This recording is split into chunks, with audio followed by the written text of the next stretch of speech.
So welcome everybody. We are here to talk to Dr. Nancy Kay about the topic of being the advocate your Addison's dog needs. We are always talking about this topic in care. One of the greatest gifts that we can give our dogs is to become their voice, to advocate for them, and also to learn all we can about Addison's. And we are always here to help you with that in the care group, in the Facebook group, and on our care website. There's lots of information.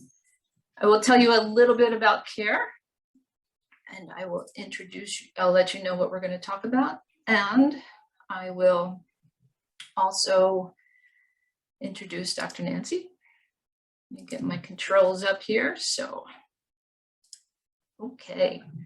The mission of care, the mission of Canine Addison's Resources and Education is to provide resources and education to improve the lives of dogs with Addison's and empower people to advocate on their behalf.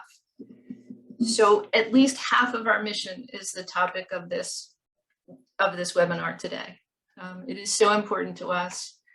And when I think about advocacy, the first person that I think of is Dr. Nancy Kay. Oh, thanks. I first learned about Dr. Kay shortly, and I will say Dr. Nancy prefers to be called Dr. Nancy, so that's what how I will address her. I first learned about Dr. Nancy when shortly after my dogs were diagnosed with Addison's, and I was trying to figure out, how do I convince my vet to do all these things that I'm learning, to try low dose DOCP, to reduce the amount of pred.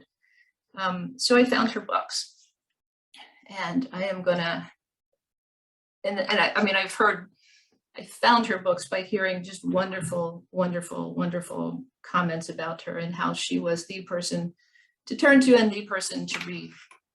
And I did, and that was many years ago. And then I actually met her through Zoom when I asked her to do this session with us. And let me see what's next. So what we're going to do is introductions, welcome and introductions, which we're doing now. We're going to talk about why our dogs need a medical advocate and why it needs to be us. We will talk about relationship-centered care, discussion about your internet research. All of those things are directly from Dr. Nancy's books. She has 2 of them, and I will mention them in a moment. And then we're going to turn to some of the specific challenges that we face in advocating for our dogs with Addison's. We came up with a list in the Care Facebook group. It was a very long list. We won't have time to get to all of those things, but we'll get to as many as we can. If you have questions, you can put them in the chat. I've already made up a whole list of interview questions based on what we've talked about in care and what people have contributed to. But if you still have other questions, you can put them in the chat, and if at all possible, we will try and get to them. So moving on. This is about Dr. Kay, and I'm going to read this to you, but I put this on a slide specifically because some people will see this after the fact, and I just want them to see in writing how amazing she is. So you can read along with me if you would like, but here we go. Dr. Nancy Kay received her veterinary degree from Cornell College of Veterinary Medicine and completed her internal medicine specialty training at the University of California, Davis Veterinary School. So you can see from her background that she is trained at the best places. She worked as a small animal internist for 32 years, and now she is retired from clinical practice. And despite being retired, she has still agreed to do this with us. And she has been, and I will tell her this in a minute, extremely gracious about doing this for us. She has written 2 books, Speaking for Spot, Be the Advocate Your Dog Needs to Live a Happy, Healthy, Longer Life. And her other book is Your Dog's Best Health, A Dozen Reasonable Things to Expect from Your Vet. Following the publication of Speaking for Spot, Dr. Nancy was a guest on the national public radio show Fresh Air with Terry Gross, which some of you will know. Dr. Nancy was selected by the American Animal Hospital Association to receive the Hills Animal Welfare and Humane Ethics Award. This award is given annually to a veterinarian or a non-veterinarian who has advanced animal welfare through extraordinary service or by furthering humane principles, education, and understanding. She was the Leo K. Bustad, I'm not sure if I'm saying that correctly, Companion Animal Veterinarian of the Year.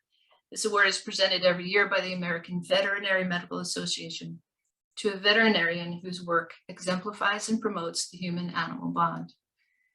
And Dr. Nancy's current project in retirement is a middle grade novel in which a 12-year-old girl comes face to face with a dark underworld of the puppy mill industry. And Dr. Nancy is very concerned about puppy mills. Her website is www.speakingforspot.com. And so that's a lot about Dr. Nancy. It tells you all of her expertise. And what it doesn't tell you is what you're about to find out is just how wonderful she is in speaking to her. I am hearing some noise in the background. If people can mute, that would be great. Okay, so if you're not familiar with Dr. Nancy's books, this is what they look like. I sent out information to all of you. Dr. Nancy has agreed and offered very generously to provide her books at her cost. And to anyone here today who would like to get copies of these books. I have both, and they have an enormous amount of information in them. I highly recommend them. The list price for Speaking for Spot is $16.95. I should say this is for people in the US because she's not able to get them shipped outside of the US, but outside the US, you can order them from your favorite bookstore. Speaking for Spot lists at $16.95. Dr. K's price, including shipping, is $9.75. And Your Dog's Best Health lists for $10.99, and you can get it from Dr. Nancy for $7. So I definitely encourage you to do that. And the way to do that is to let us know or to email Dr. K at, looks like dr.k@speakingforspot.com. I'll get that email address to you if anyone wants to know. Just let me know and we'll get that to you. And you can pay through Venmo or Zelle. Lori, may I interject something? Yes. First of all, you can grab as many books as you would like. There's no limit on how many. I just feel like the more these books are out there, the better. And then can you go back to the slide of the books, please? Sure. Give me 1 second. When I have the slide up, I can't see you. And then, okay, let me get that up. There you go. So the book on the right, Your Dog's Best Health, that little guy in the photo is still with me. He's 14 years old. Best buddy ever. So I just needed to point that out because we all agree he's just so adorable. And what's his name? Quinn. Quinn, okay. And will Quinn be making an appearance today, or is Quinn somewhere else? He's on my bed sleeping. Okay. And he doesn't hear, so I could call him, but he wouldn't come. Okay. And he's very camera shy, other than when he's running like this. So. Okay, so I am going to stop sharing so I can actually see everybody. Dr. K, you have been extremely gracious in the months leading up to this, because I contacted you months ago, and in all of our planning and all of our coordinating, and you've been extremely gracious with your time for us. We are very happy to have you with us because, like I said, this is everything to us. Advocating for our dogs, and I'm getting emotional saying it, is everything. It is so scary when you first get the diagnosis. And then you're thrown into this sea of words and concepts you've never heard of and don't know how to pronounce. and then you try and then you think that your vet is the expert, and then you see your dog is not feeling as well as they should be, and you don't understand that your dog is very sick and near death potentially, but they can be completely normal once everything is all worked out and the disease becomes invisible. But getting there is a process, and getting there and just really relies on our relationship with our vets. And that is where you come in, because you're the one who can teach us all about that. So I am, as you know, we have a whole list of questions. And I will also say, let me do this. Dr. Nancy also has a blog about many topics, and I'm going to put in chat her blog article about Addison, so you have that so that you can, it's a great write-up and summary about Addison, so you can also check that out. Today we're not going to talk about the physiology of Addison's, literally, and we're not going to answer any specific veterinary questions. We're going to talk specifically about Addison's. So we're not going to ask Dr. Nancy anything like, we're going to ask her how to advocate. We're not going to ask her specific questions about how to treat Addison's. Okay, you ready? Okay. So as I mentioned earlier, we have an hour and a half for today, and we're not going to fit everything that you know about advocacy into 90 minutes, but we will get as much as we can during those 90 minutes. And I encourage everybody to buy the books and to continue this conversation in care when we're done. So to get us started, I'd kind of like you to tell us a bit about what led you to write Speaking for Spot, and also with that, to talk about why our dogs need a medical advocate and why the advocate needs to be us. Sure. I'm just going to let you talk for a while. Okay. Hi, everyone, and welcome. I'm so impressed with this care group. It's exceptional, and I think there's very few canine diseases or feline diseases, for that matter, that are represented so well in terms of a support network. Probably almost true for human diseases as well. This is exceptional, and I think thanks in part, or in most, credit to Lori here. Thank you for that. And I will say it's a whole team. The credit is to all of us. So, but thank you. You're so welcome. I was going to just read from Speaking for Spot as a way of getting us started. You've now found yourself totally enamored of a hairy four-legged creature and will want to do the very best possible job you can to care for him. You feed him high quality food and provide him with a regular exercise and plenty of playtime. You even let him sleep on the bed, which is where my dog is sleeping right now. That's the easy part. The hard part comes when you need to make significant medical decisions that will impact your dog's health. You may not have thought much about it at the time, but when you accepted your dog as part of the family, you agreed to take care of him both in sickness and in health.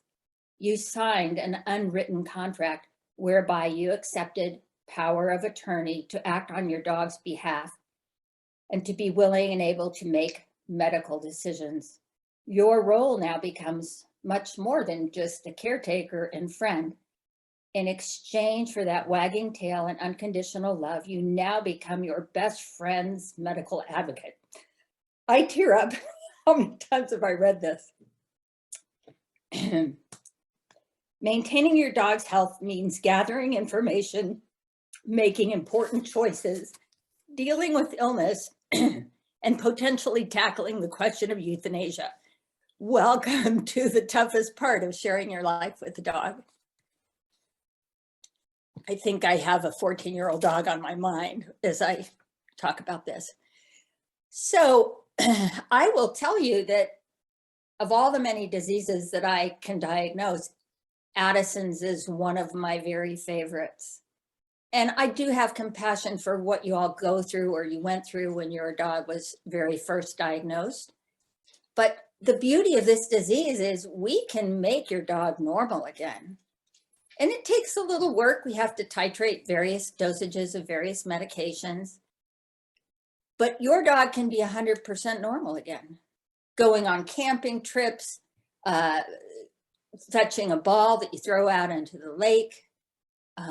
It's a beautiful thing.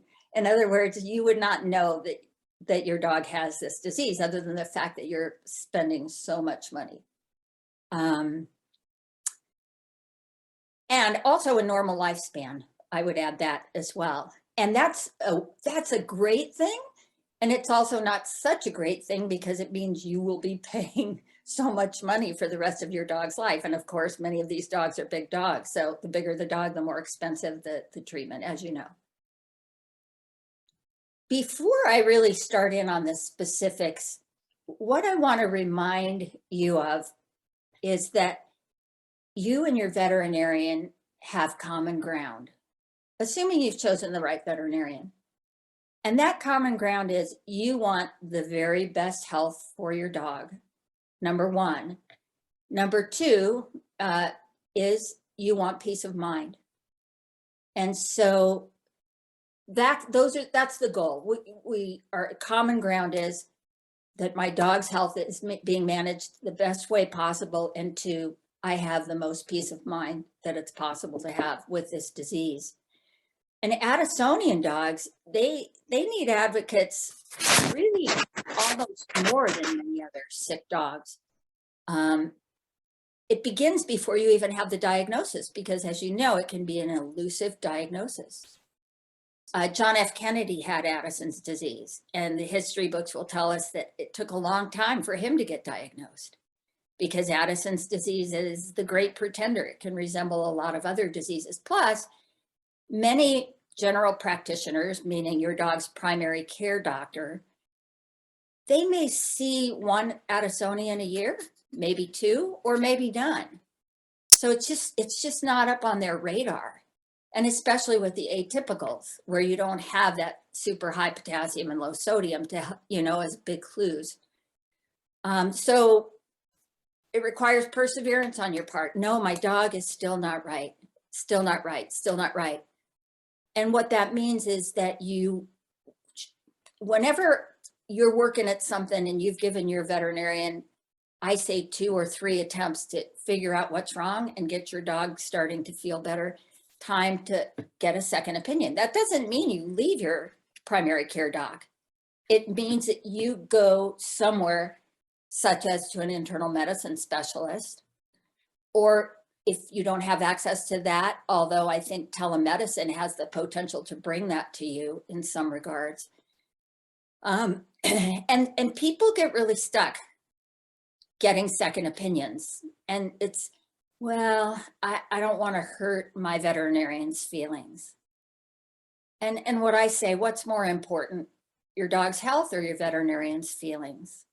And if your veterinarian has an ego that would make him or her upset that you are requesting a second opinion, probably not the right veterinarian to be working with. In fact, it's lovely when I don't know what's wrong with your dog, I want to refer you to someone who may be able to figure this out. So getting that second opinion is another way that you might have to advocate for your Addisonian dog, not only in terms of diagnosis, but also in terms of treatment. Because your vet might not be aware of the newer information. When I started as a young pup, there wasn't any such thing as DOCP. We had Florinef and Pred and Florinef and Pred. That's all we had. But now we know a lot more about DOCP. And as y'all know, the dosage is far less than we used to all give a dog. You may want to or have to be an advocate in terms of giving injections at home to your dog. And I would say 99% of people can learn how to do this in a way that feels comfortable for both the human and the dog. You might need to advocate on your behalf, on behalf of your pocketbook, because, again, common ground, we want this dog to be as healthy as possible. And so if you don't have the money to come in for injections or come in twice a month, a veterinarian should want to work with that, because that veterinarian doesn't want you to give up on your dog because of money. So that's a big place of being an advocate. And then the last thing I will say is your observations of your dog, man, that's everything. Yeah, we can take blood work and look at the sodium and potassium. And yes, your dog's going to be acting normal in the exam room because they're under the influence of adrenaline. But at home, it's what you see at home and the nuances in your dog's behavior. Even if it's just, I just don't see the usual spark in her eyes. That's important information, because that is what we base our prednisone dosage on. It's entirely on your observations. There's no test we can do to know how much prednisone your dog needs.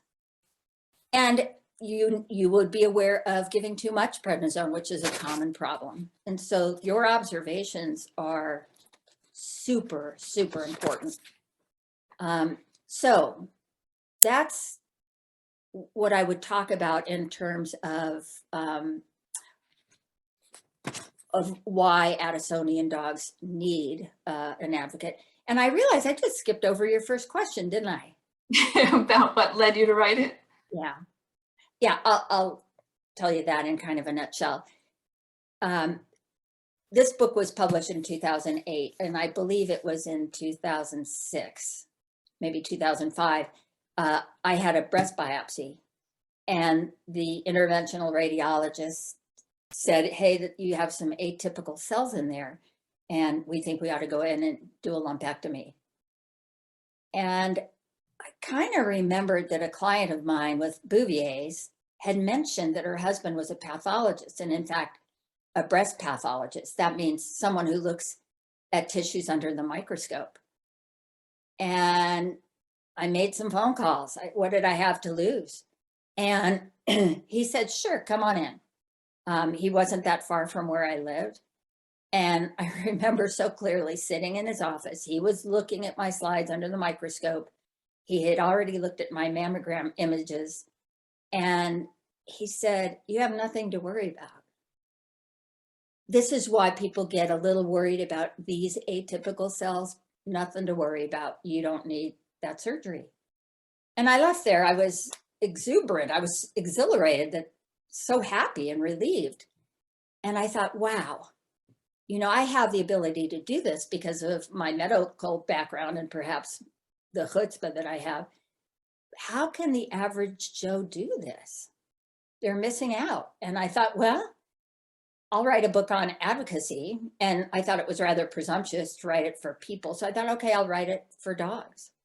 It's for people who have dogs. And so that was the birth of the idea of speaking for Spot. Oh, that's awesome. So am I on track at all, Lori, here? You are very much on track. And similarly, you know, what led myself and the others of us who started CARE, it was like, we were getting some information that, you know, my dog didn't feel right for 16 months of his diagnosis.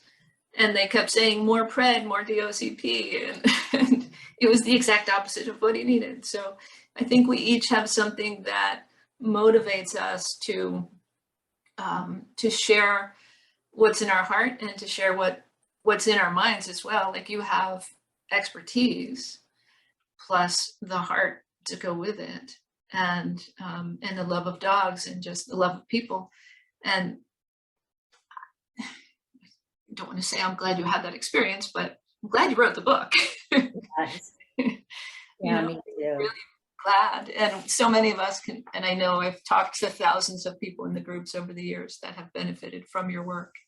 And part of why I'm excited about doing this today is not just for the people who are here, but for the people who can watch the recording, and how we can, you know, every time we talk to somebody in CARE, a new person, we can say, oh, go look at this interview. And Dr. Nancy said this, and Dr. Nancy said that. So we'll get to share this with many, many people. Advocacy also, I think, is about relationships. And in your book, Your Dog's Best Health, you have a chapter about client-centered care, relationship-centered care. So, and that for us, for me, I believe that we really need to be able to work in respectful partnership with our vets. And we have that written on all of our documents. You know, this is meant to be, you know, for you in respectful partnership with your vets, where the respect goes both ways. And I really feel like the vets need to be able to trust us as much as we need to be able to trust them. Right. I would love for you to talk about relationship-centered care and how important that is and how we could achieve that, and perhaps what we do if we don't feel we have that. Sure. If you don't feel like you have that, you're not going to get it. That's not something you're going to be able to convince your veterinarian to do, because they either have it naturally or they learn how to have it. It's a skill, you know, it's just a basic communication skill and style.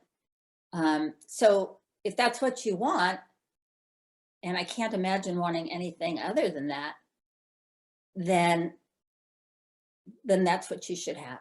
And so it might mean moving on and finding another veterinarian. So there's two styles of communication. One is called relationship-centered care, and the other is called paternalistic care.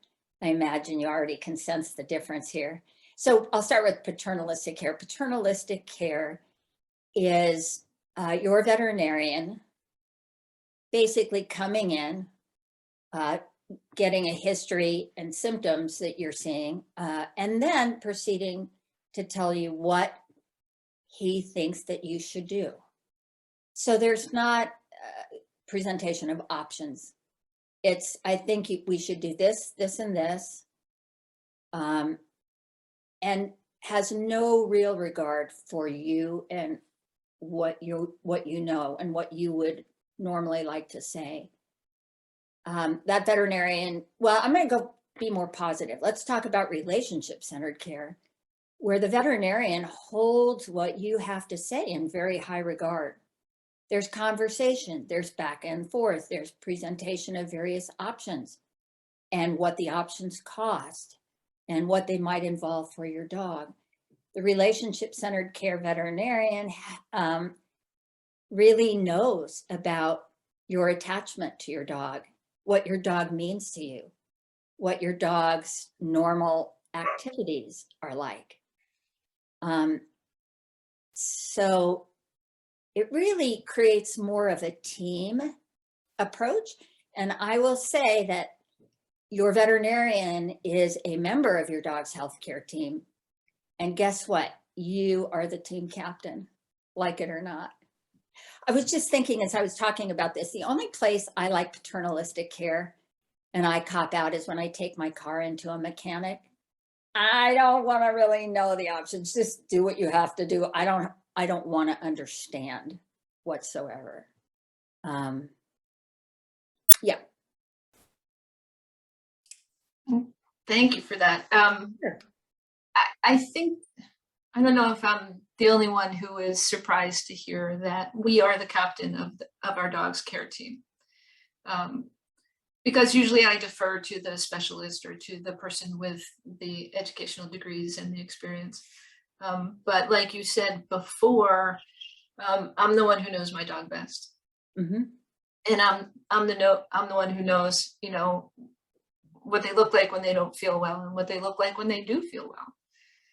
One of my Addison's dog, when he was overtreated with too much medication, would lag behind in dog races out in the backyard with his friends, his brother and his friends. And then amazingly, once I learned all this stuff and got the doses down to the best doses for him, he was leading the pack again.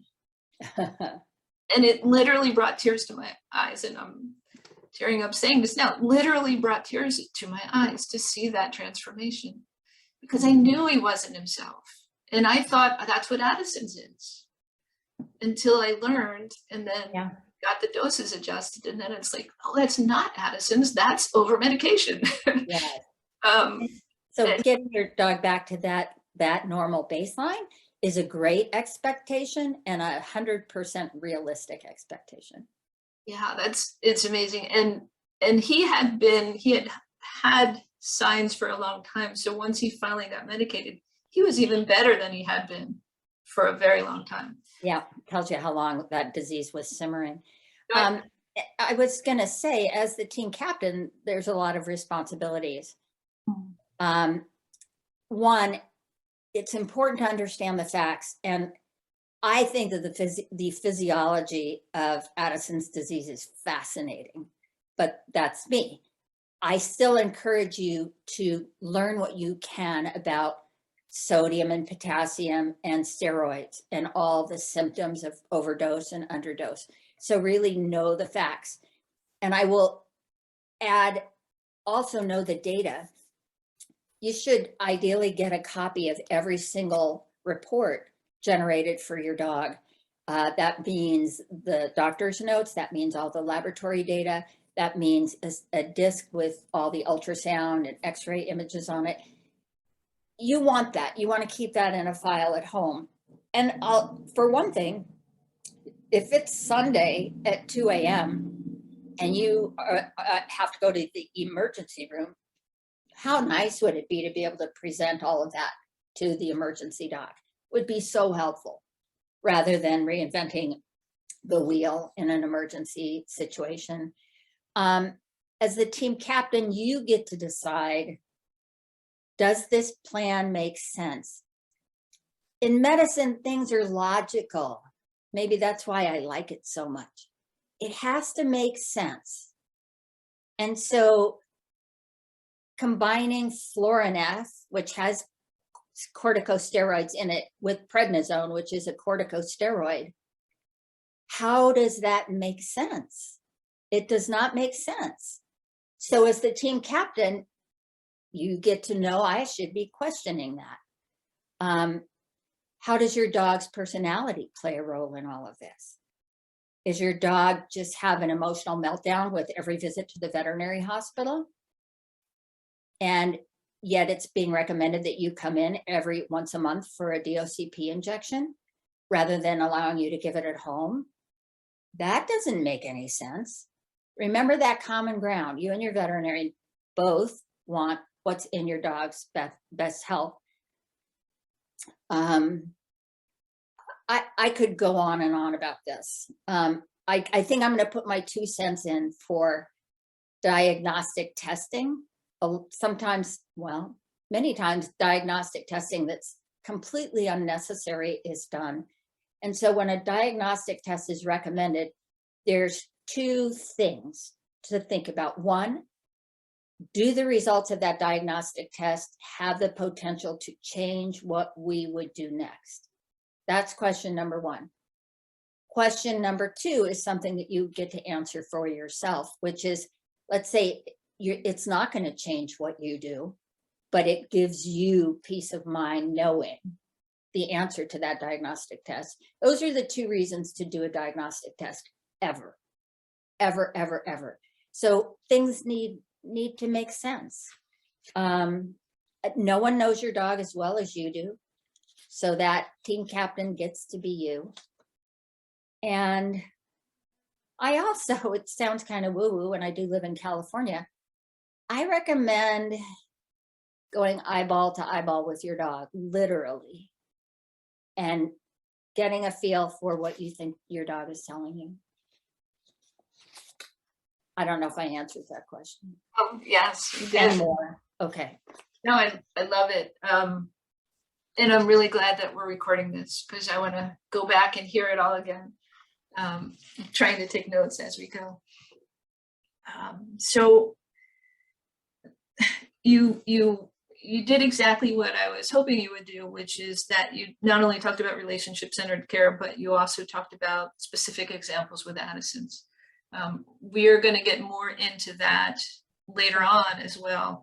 There's one more chapter in your book, Your Dog's Best Health, that covers something that we deal with all the time. and that is about discussing your internet research with your vet. And Yes. many vets, and for good reason, many vets, if you say, I found something on the internet or I heard it in a Facebook group, they may rightly roll their eyes because there's a lot of inaccurate Quackery. quackery out there. Mhm. And there's a lot of people who said, I did this for my dog and that's what worked and that's what cured them of every disease they ever had. So there's a lot of quackery out there. So it's okay for your vet to be a little suspicious when you mention the internet or Facebook. Those who know of us know that we're not quacks and know that our information is really solid and know that we really rely on peer-reviewed articles and, just solid information. And that's what we share. And we share it with the purpose of letting you have a discussion with your vet and giving you the information to provide. Vets also don't have time to look up a disease that they deal with maybe 1% in all of their career. So we do have a website with lots of information. But you do talk in your book about discussion about your internet research. And I think there's some ways that might make it, that we can present it in a way that our vets might be a little more open-minded. And I wonder if you can talk some more about that. Sure. Well, the first rule of thumb is to surf responsibly. And Lori alluded to that. Avoid anecdotal information. And anecdotal information is, my dog's Addison's disease was cured with one session of aromatherapy. Those sorts of things that, great. And we're happy for that person, but do not assume that that's something that you should try with your dog. So surf responsibly. How do you do that? One is ask your veterinarian for her recommendations of where you should go online to gather information. Sometimes they say, I don't know. And that's okay, but you've asked, which shows that you are going to be a responsible surfer. Something that I think makes sense, and it certainly works when I'm researching human maladies, is plug in the name of the condition, Addison's disease in dogs, and then follow it with either veterinary college or veterinary school. And that way you're going to get information that's been distilled through a veterinary college, which should be, in theory, quite reliable. Look for sites that end in .edu, .org, .gov, although I understand that anybody can have .org. Avoid business-related sites if there's a product there that the sponsor of the site will have monetary gain as a result of you using their product. Oof, no, get out of there. No anecdotal information. With breed-specific diseases. So for example, you have a standard poodle with Addison's disease. I suspect, and I didn't research this, but I suspect that if you went to National Poodle Association of America, or that's redundant, but whatever your breed association would be called, go to their website. I bet they have a lot about Addison's disease on that website that I would think would be quite reliable. And then lastly, these online forums such as CARE are amazing. And Addison's disease was a Yahoo group when I first learned about it. Addison Dogs, I think it was called. And that was a really good group. You want a group that has a moderator, ideally a few moderators, because one moderator, it would be hard to keep up with everything. So, go on to Facebook and plug in your dog's disease and see what comes up. In terms of how to get your veterinarian on board with hearing about your internet research, I have a few ideas. And if they don't work, it means you're probably not dealing with someone in relationship-centered care mode. One suggestion that I have, if you have an established relationship with this veterinarian, is send an email or a letter in advance of your appointment and say, hey, doc, this research appeared in a peer-reviewed journal, talks about low dose DOCP. And I'm hoping that you can read this before our next appointment for a DOCP injection.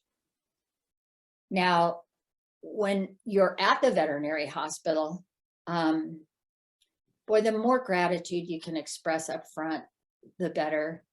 You may know this, but the suicide rate is highest amongst veterinarians than any other profession.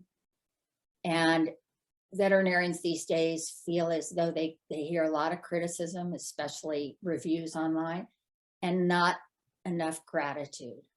So really applaud your veterinarian for being your dog's doctor. And you might even throw in the common ground, which is, I so appreciate you working with me to get my dog as healthy feeling as possible. So you have that common ground.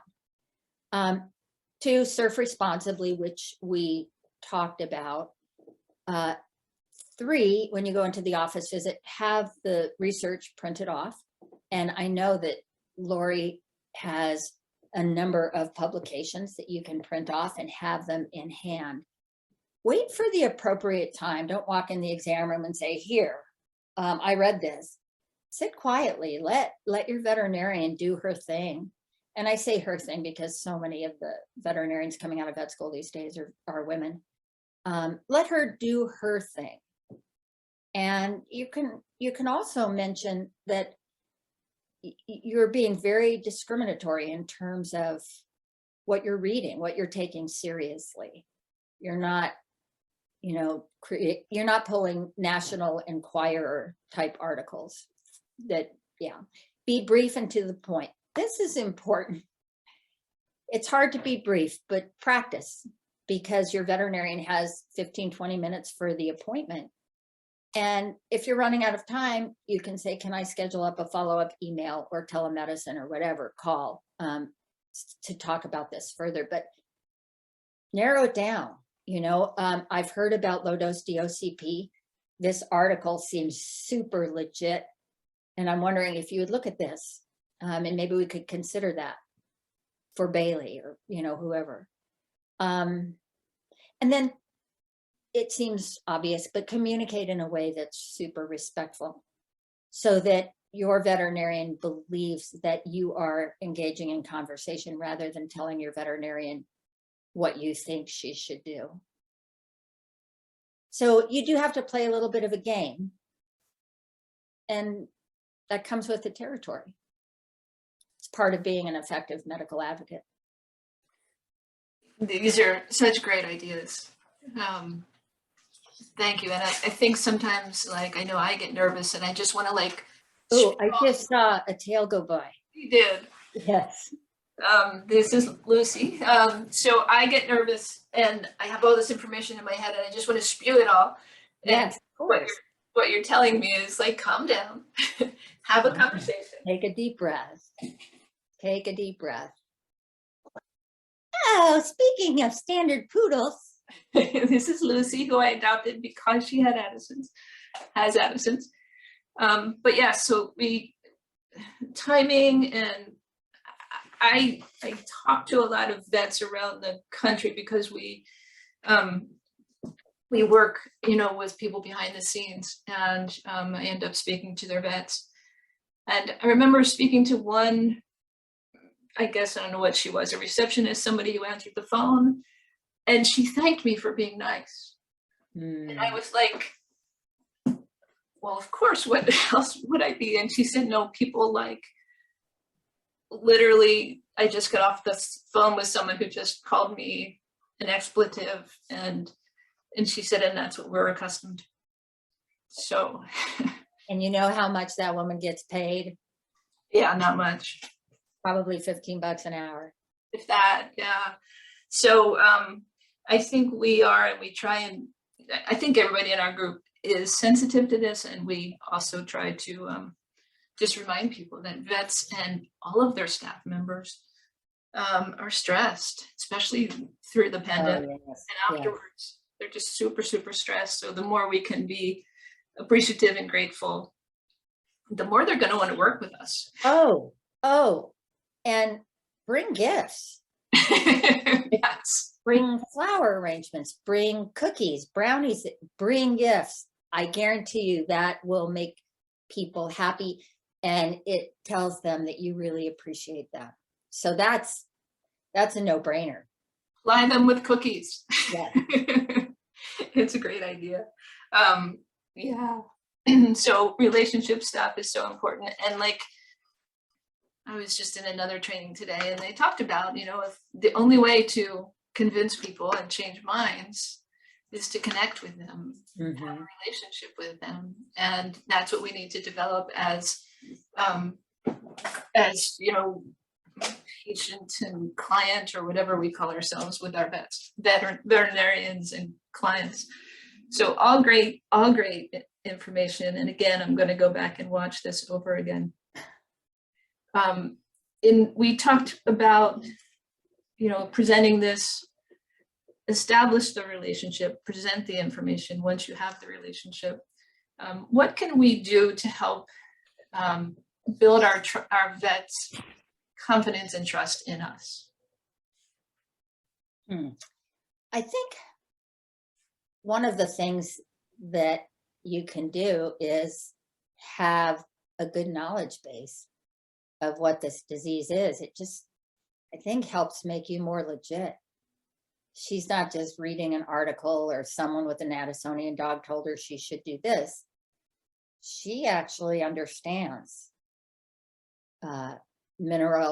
she understands why her dog needs steroids, why her dog needs DOCP or Florinef. So I think she's taking the time to do the homework. She or he are taking the time. Exactly. And honestly, when someone would do that with me, I would be thrilled, because what it means is that when I discuss this disease with this client, we're starting in high school, not kindergarten. And so I think that's a big element, Lori. Yeah, that's a great one. And that's the other half of our mission, is to educate people. Absolutely. Provide resources, and many of the resources we provide are the articles you can share with your vet. And then you can ask the same question 50 times if you need to in the Facebook group, and we'll explain it over and over again until you feel like you understand. So I think too, it's probably reasonable. Any doctor's appointment I go to for anything beyond just little stuff, I go in with a list of questions, and you should as well. And I would think with this forum, you can post, hey, I'm going in, my dog's still drinking copious amounts of water. Here's a list of questions I prepared. What do you all think? Give me some advice. Should I be asking more, less? Because it's key. And I thought when I first started this book, writing this book, is I will give people the right questions to ask the veterinarian. And there's a big section in the book of various diseases or procedures and what the questions should be. But with your group, I imagine, wouldn't it be reasonable to post your questions and get feedback on that? Definitely. In fact, we had somebody the other day who said something like, I have Asperger's and I'm not good at talking with my vet. What can I say? So we just wrote it out for them. And they copied it down, and they're like, all right, I'll do this. Excellent. Yeah, so there's just so much, and there's so many different people who have different experiences to share, and everybody's super willing to help.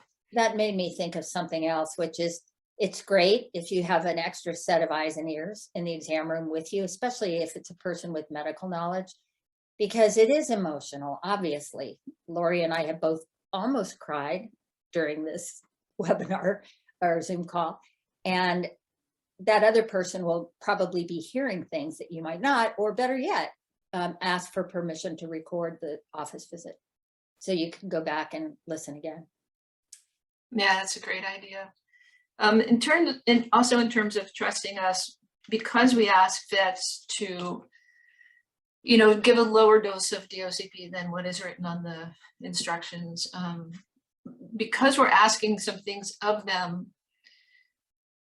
that may be a little bit risky in terms of, like, if I agree to lower your dog's dose and you forget to come in for the lights test, the electrolytes test, that's going to make me very nervous. So I think there's things that we can do, like, we schedule an electrolytes test and we show up, and, just simple things like that, that show that we're part of the team. You mentioned we're captain of the team, and we are also responsible, and we're not going to ask you to do something and then be irresponsible when you agree to it. Yes. So I think that that's also really important for trust. So sometimes we have people say, I'm doing all these things and it's not working. And the vet, still isn't treating me like a respected partner. And for some of those people, they also live in rural areas where there's no options. So I think I know your answer to this, which is find another vet. But can you say more about those situations for people who have tried and they just aren't getting it? Yeah, I mean, I really think you give your veterinarian 2 or 3 chances before saying it's time to get a second opinion. And so logistically, if one cannot get a second opinion, meaning you can't get in your car and drive 6 hours, whatever it takes to get to the veterinary college that's closest to you, then maybe the veterinarian in the next town over. And I do think that it's possible, especially at a veterinary teaching hospital, to get a resident on the phone, not the main clinician, but a resident on the phone, and talk about what's going on and see what that person would suggest. It's a great idea as well. I'm going to switch. And I guess the other thing too, and I'm not really telling you to do this, it's a thought that just sometimes goes through my mind. Lori is not a veterinarian. Lori knows more about this disease than 99.9% of veterinarians. And so the information presented on this Facebook page is legit. So if you're giving injections at home, and it's been recommended that you give 1 ml, which is twice the dose. I mean, what happens if you misread the syringe and give half the dose? And then you go in for the electrolyte tests and it's all fine. And then you fess up to your veterinarian and say, you know what, I made a mistake. I've only been giving this much. But, I'm not telling you to do that. I'm saying it's a thought that filters through my mind in situations like this. Right. We can all make. Oh, I thought I was supposed to give a quarter of a tablet. Right. Instead of 1 tablet, whatever. And you're watching your dog like a hawk. You're going to see what happens behavior-wise. We all certainly can make mistakes and fess up to them.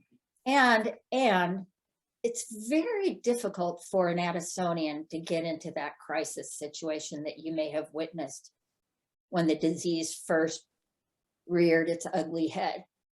Because if you're giving some DOCP, if you're giving some prednisone, there's no way your dog's going to try to circle the drain the way he did that first rodeo. Right. And it's, there's some vets, and this is something that we disagree strongly with. There's even a vet who's done a study about it. So some vets try to extend the interval instead of reduce the amount. And we don't want to do that because it was designed really to keep the dog healthy and well for roughly a month. We need more time for excess to wear off oftentimes. But we do find that it's best if they get a lower dose on a monthly cycle. And that's the chances of overdosing your dog doing it that way are slim to none. right. Yes, my dog got too much for too long, and he wasn't great, but he survived. Yeah. Let me see. We're wanting our dogs to thrive, not just survive. Right, exactly.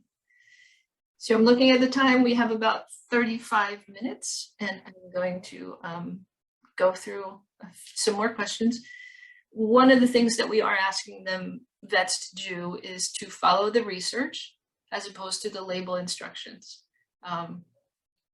Is there any reasons why they might not want to do that, why they might push back against that? Sure. One, the analogy I can give is, gosh, I bet it's 2 decades ago now. The American Animal Hospital Association came out with their vaccine guidelines.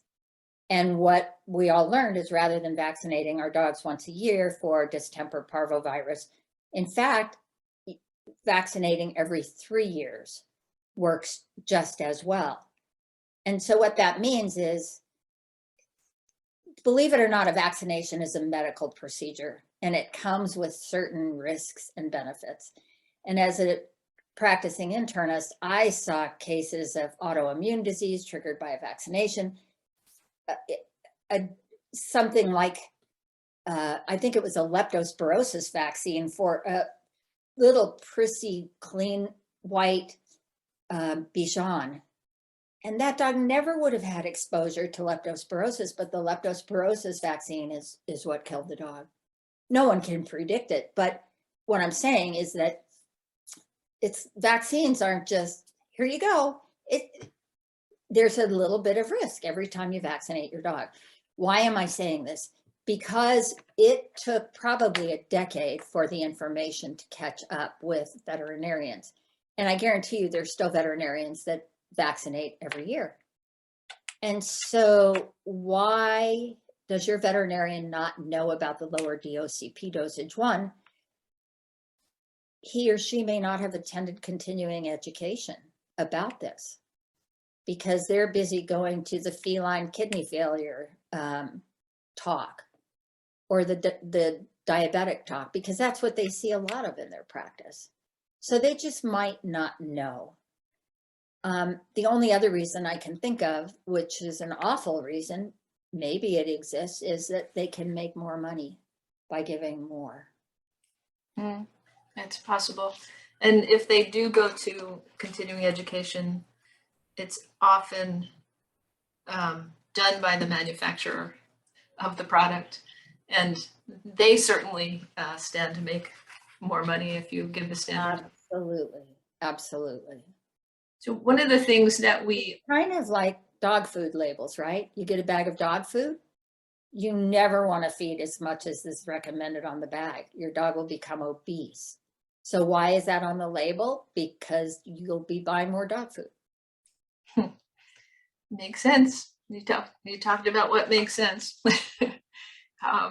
So one of the questions that I have written down talks about, and I think you've covered it, is how we can introduce information without making the vets think we doubt their expertise. Right.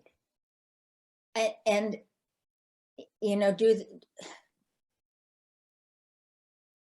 play the game, come in. Oh man, I'm so grateful to you. And I appreciate that you're willing to work with me so hard on trying to get Baxter back to normal. Here's some cookies. Play that game, but also depending on who your veterinarian is, and people communicate with that so much via email these days, is send a link to the research and say, hey, is there any possibility you can read this in advance of our visit? Right. It comes from a peer researched journal, highly regarded journal. Right. And one of the things that we say a lot is, we love our vets and we rely on them, And we're not trying to insult them. We just know that Addison's is just, if you think about every type of animal they work with, and then all the diseases for each of those, and then how we see Addison's a lot because that's all we talk about, but they don't see it that often, and it's a tiny fraction of what they do. So I didn't know about low dose DOCP. I found out through the Yahoo group. yeah, and that's So groups like you have information hot off the press, and many veterinarians do not, again, because their plate is full with managing a whole bunch of other diseases that they see far more commonly. and the beautiful thing is that once one of our care members gets the information out to a vet and they try it and they see how well it works, they get another Addisonian patient and they're like, hey, Exactly. let's try this. And it's just, that's just, we spread the information one vet at a time. And that's, you know, we also do broader things as well to try and address more macro issues, but. And again, the vet may get a little bit of a punch to their ego that you know more about this than he does. And if he can't get over that, then bye-bye. I'm finding a new vet. Yeah, my luckily my veterinarian has no ego, because she would have had such a hard time with me. But she's been great. I struggled in the beginning when I was first learning everything to try and communicate well, and I've learned over the years. So we just need to practice this as well. Like, we're not going to do it perfectly. It might be good to write up some sample scripts that people can take and memorize, try to memorize. Great idea. Okay, so 30 minutes, and then let me see what's most important. One of the things that we find is that, so the standard dose of DOCP is 2.2 mg per kg. The low dose research talks about anywhere from 1 mg to 1.5 mg per kg. We find that there's some vets who want to reduce from the 2.2 mg per kg by 10% at a time, which means you're in for at least a year, if not 2 years, of taking your very nervous dog back to the vet every month, sometimes more than once a month, to get poked and prodded and get tests for 1 to 2 years that aren't necessary if you just go immediately to low dose. And going immediately to low dose, you do it carefully. You test the electrolytes at day 10 to 14, just to make sure all is well. You test them again by day 25 to 28. And that tells you for sure, you know, is this working or not? Do we need to decrease again, or do we need to increase? So it's all very safe, but some vets are like, no, I just want to do it 10% at a time. So I think when you said that a dog's personality matters, that was great, because that's another argument to say, hey, my dog is so fearful of coming here, I don't want to make him or her even more fearful. So I think you've already answered so many of our questions from things that you've said. Well, I think, Lori, with this situation, again, you go back to the common ground, which is you and your veterinarian want what is in the best interest of your dog's health. And your veterinarian is doing what he or she thinks is in your dog's best interest. However, that's such greater expense to you. And if truly, you know, money is tight, you can just say, hey, I can't afford that. You know, it's not possible for me to take it that slowly. And two,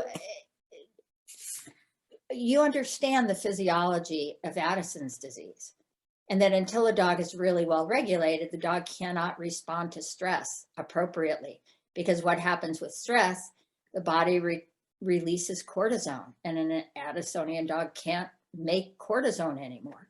So in theory, you're really rocking the boat, unless your dog, you know, is happy-go-lucky. I get treats when I'm there. It's the best place ever.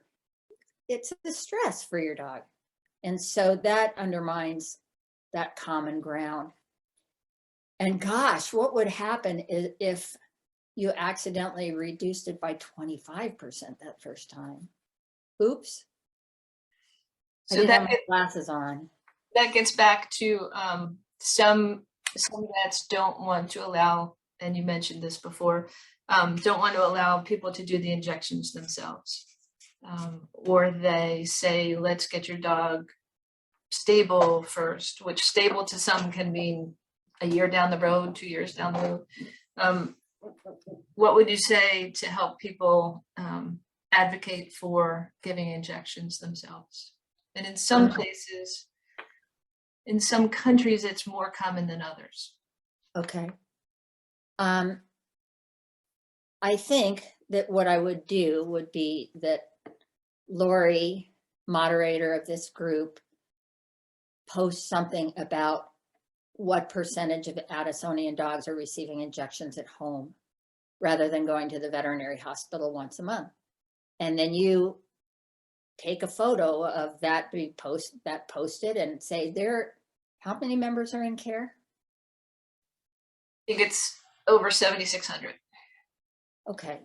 And so what percentage of people are giving injections at home? I don't have real live scientific data, but I would say 90% if they're allowed. So Maybe. 7,000 people are giving injections at home very successfully, Right. based on this amazing group that I am part of. And, I would ask why? Why can't I give these injections at home? Why? What's your reason or reasons? We also have, I don't know, 3 or 4 videos on our website showing how to give injections as well. Yeah, so you can say, I've studied these, send the link. I've practiced on oranges. Right.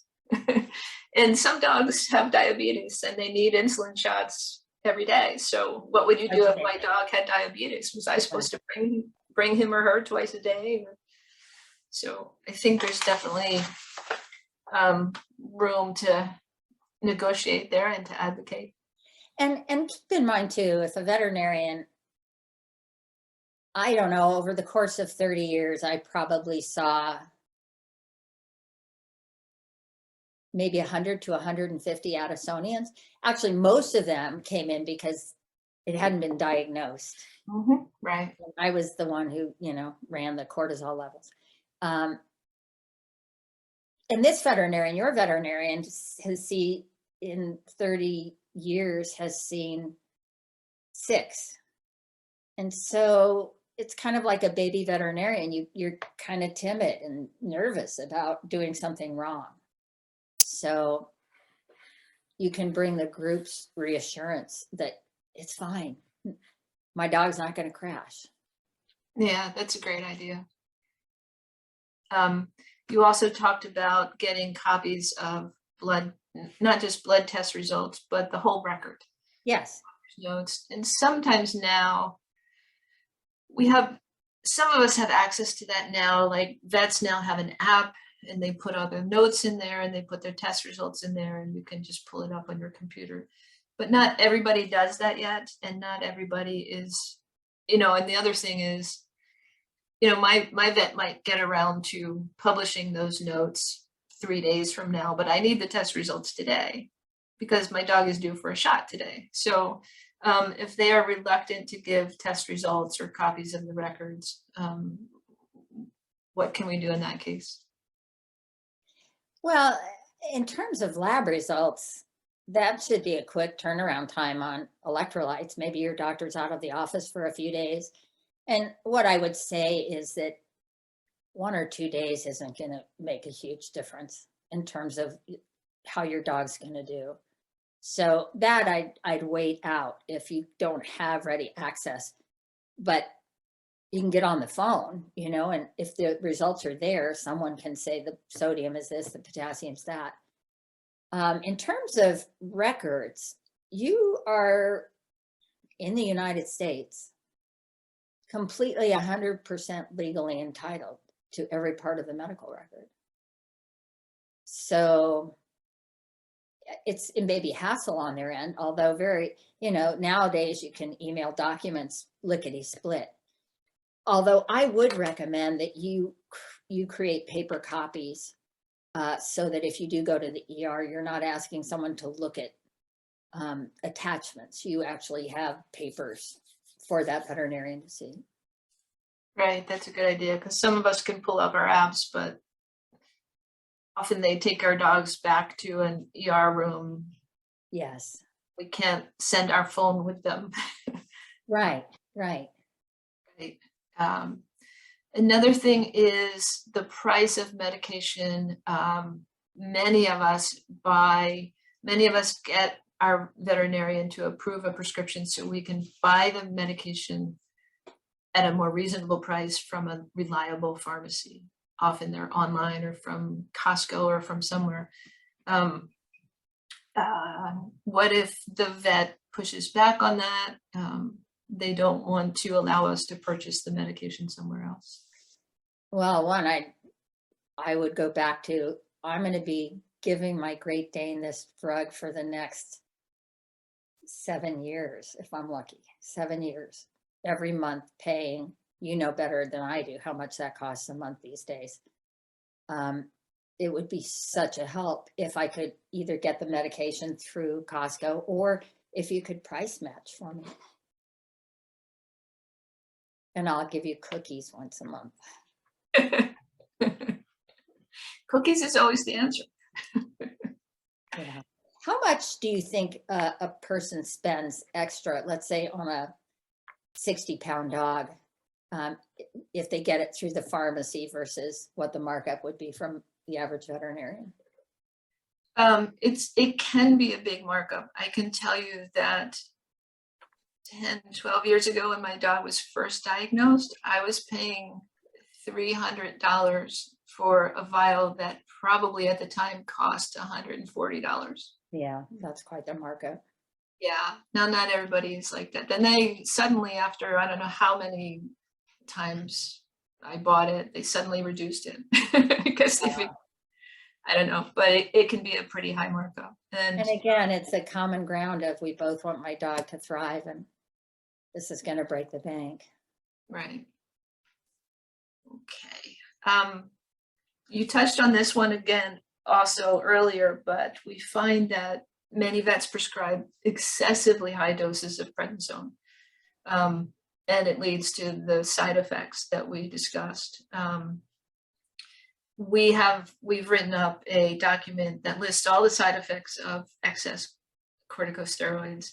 We have a couple quotes on there. One is Dr. Mark Peterson, who doses too high, but says, I would rarely, if ever, give more than 5 milligrams of pred to any dog, for instance. That's the dose of a large human. And then there's Dr. Greco, who says that she gives as little pred as possible, such as like she would go as low as 1 milligram for a 100-pound dog. But we see some people coming in and they're prescribed, 40 or 60 milligrams of pred, or 20 milligrams, twice a day, or just these crazy high doses. And some want to wait until 2 weeks before they'll reduce that. And my thinking is if they're well enough to go home, they're no longer in shock, most likely, and they don't need shock doses of pred. So how would you deal with that if we are obviously seeing signs of excess? Yeah, it's one of those where you present what you know to your veterinarian. Prednisone is an amazing drug on so many levels, but it has a lot of profound side effects, especially if it's given over the long term. I forget the actual percentage, but at least half of female dogs on a course of prednisone will develop a urinary tract infection. There's just all kinds of impacts. And for the same reason, if I could, I would take prednisone every day. Boy, it would make my joints feel good. So prednisone it can be dosed at what we call an immunosuppressive dose, which is the highest dose. And then it can be dosed at an anti-inflammatory dose, which is if your dog has had a terrible allergic reaction, you'd use the anti-inflammatory dose. And then it can be dosed at the physiologic dose. And the physiologic dose is crazy low. It's crazy low. And yes, your goal should be to get to the least amount of prednisone that you can and watch your dog thrive. If you're at, a half of a milligram and your dog's still acting pretty poopy, again, the prednisone dose is based entirely on your observations. So maybe then you would bump up to a milligram. If your dog is leaking urine all night because she's drinking so much water, that's a pretty obvious observation. And so the bottom line is you try to gently demonstrate to the veterinarian what you know from your various resources. And if your veterinarian won't budge on that, then you say, well, you know what, I really like you. I'm going to keep you as the person who cleans my dog's teeth and gives vaccinations and heartworm prevention and all of that. But I'm going to travel to Colorado State University to get an opinion there for this. Okay, great. Or can I get a resident on the phone? Sometimes, back in the day you could, but I don't know if that's still possible. I don't know now. I know that everybody's busy. But you might. Yeah. I think also, again, somehow Annette managed to convince that her original veterinarian. And how does that happen? And I think that's relationship. I think it also has to do with the vet's ego and the vet's personality, but relationship is also important. And that's one of the things that you talked about. Yes. So we can't change hearts and minds by telling people what to do, but we can change hearts and minds by forming relationships, explaining our feelings. And I know we talk about it as a game, but it's not even a game for many of us, although I understand that concept, but we love our dogs more than anything, and we sincerely want what's best for them. And I think the vets do too. And I think it's perfect what you said about finding common ground, because we really both, the deepest thing we want is the best for the dog. And if we can find that common ground together and develop a relationship of trust, we can then perhaps stop bumping heads and perhaps give a little. And sometimes, I want you to go to 1 mg per kg to start, and that's all I want. But if the vet says I'll go to 1.5, I have to be able and willing to compromise. We're not going to get there as quickly as I'd like, but it's a compromise. So sometimes we have to do that as well. With Florinef, one did have to increase the dose perpetually. And honestly, I never felt, it was hard to get a dog back to feeling completely normal on Florinef. Yeah. We have some dogs who do great on it and never need increases and do well for their whole lives. And we have other dogs that really don't do well on it at all. So we're not against Florinef in any respect. In Canada, it can be more affordable because DOCP is very expensive there. So it is, and then for small dogs, sometimes it makes sense. Right. So if it works, that's great. Our concern is for the ones for whom it doesn't work. We also find that, and this happened to me, is that, and it happens to a lot of people, that vets start dogs on too little Florinef, too much DOCP, too much pred, and too little Florinef.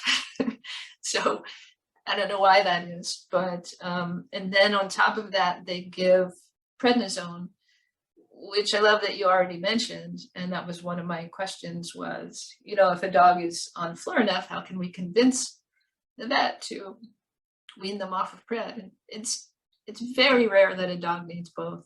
They might need a little bit more pred, a little bit of pred on top of the Florinef, but that's pretty rare. So, how can we, and I think you've already spoken to this, but how can we convince them again to try? Yeah, I think it's the same strategy, showing them evidence from this group is a great source. I mean, 7,500 members, that's nothing to laugh at. And That's a good kind of cohort number. And cookies, and you do the best you can. And then if you're not getting anywhere, you have choices. Right, In most cases, you have choices. right. And hopefully that's true. We are at the stopping point. I just want to give you a couple minutes if there's anything more that you want to say. Any thoughts, closing thoughts before we let you get back to, it's Quinn, right? Yeah. Where is he? Oh, I think he moved. Let me go see if I can get him real quick. Okay. And for those of you who are listening, once we let Dr. K go, we can also just stay and chat for a while. Ah, there's our 14-year-old boy. And he's very camera shy, so I'll have to hold him up a little bit. Oh, There he is. oh, hi, Quinn. Sweetest boy ever. And he can still run and do zoomies. Oh, Which is that's nice. awesome. I think in closing, I would say that I have a great deal of empathy for you all. Like I said, I love Addison's disease, and I have empathy for those of you who have to, one, try to get your veterinarian to do the right thing, and two, you've got a very expensive habit for many years, and that's not easy for a lot of people. So I have mad respect for you all and the love that you have for your dogs. I wish you all very good health, including your dogs. Thank you so much. This has been wonderful, and I so appreciate your taking the time to do this. And like I said, you've been so generous with your time and your expertise. And thank you so much from all of us. Ever so welcome. Bye-bye, everyone. You take care. Thanks so much.